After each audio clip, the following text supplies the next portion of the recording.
It's December 4th, and the strange side of history awaits.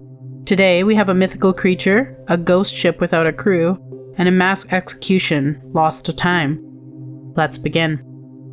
On December 4th, 1663, a creature unlike anything Europe had ever seen before was unveiled to the world. An animal so strange, so uncanny, that for a brief moment, people believed it was a true unicorn that had walked the earth.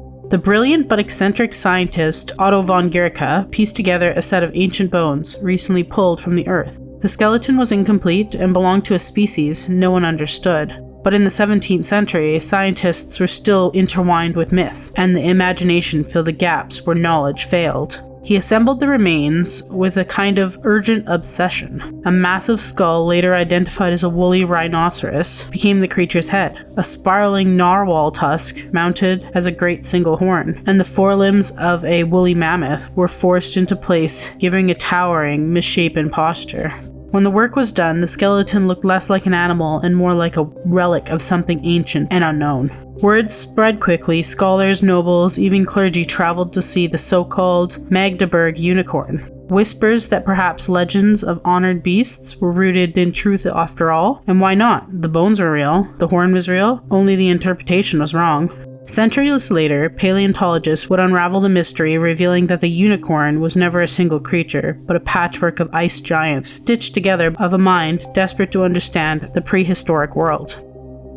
Today, the Magdeburg Unicorn stands as a haunting reminder of how easily mysteries fill the voids of the unknown, and how the past can still deceive us, even if the bones lie there, plain in sight. On December 4th, 1872, a quiet stretch of the Atlantic became a stage for one of the strangest maritime mysteries.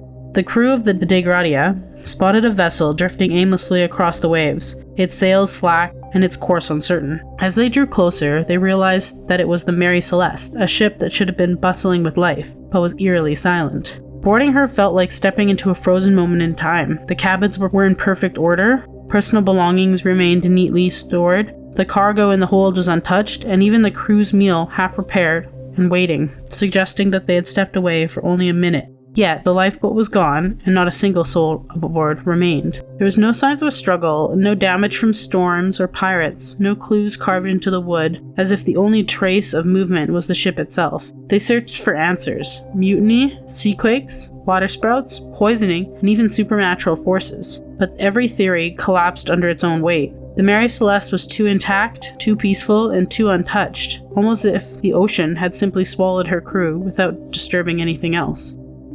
The Mary Celeste continues to drift through history as a maritime phantom, a reminder that the sea keeps its secrets well.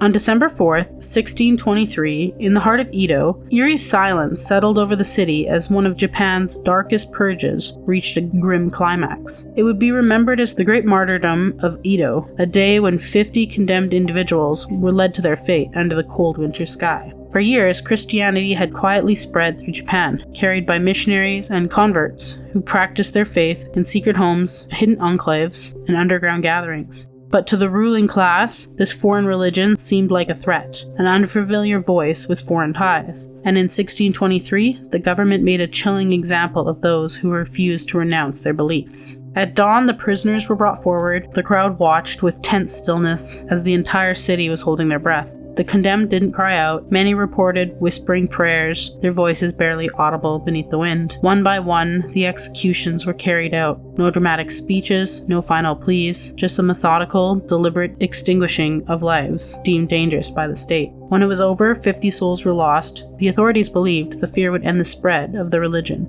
Instead, something else happened. Whispers spread through Edo of a strange light seen on the outskirts of the city that night, a quiet chanting heard long after the crowds dissipated, an unwavering resolve, and secret believers who vowed to preserve the memory of those who died.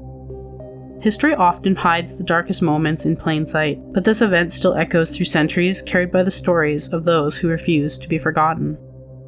Another day, another strange bite from history. Like, comment, and subscribe. Your next Eerie dose is just a day away.